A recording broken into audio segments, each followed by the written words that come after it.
एक समय की बात है। भगवान शिव कैलाश से भ्रमण को गए हुए थे।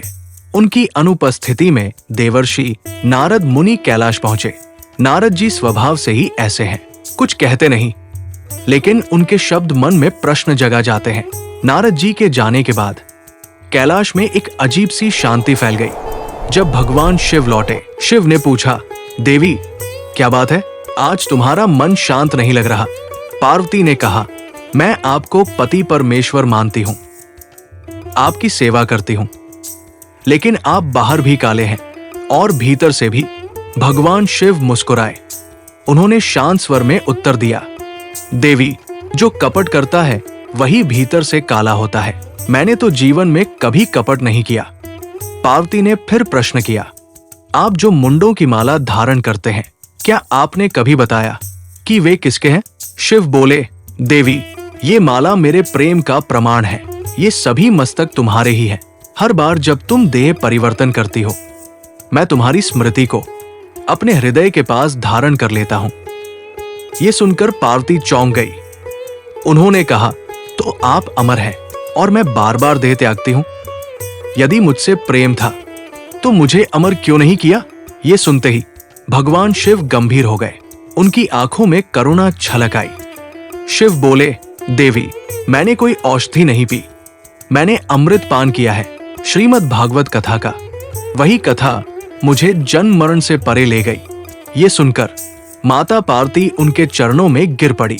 भगवान, वो अमृत मुझे भी प्रदान कीजिए। भगवान शिव बोले, कथा के 3 नियम हैं। सन्मुख बैठकर सुनना, बीच में उठना नहीं और कथा के समय नींद नहीं।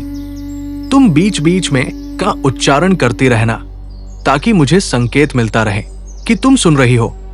और फिर भागवत कथा आरंभ हुई।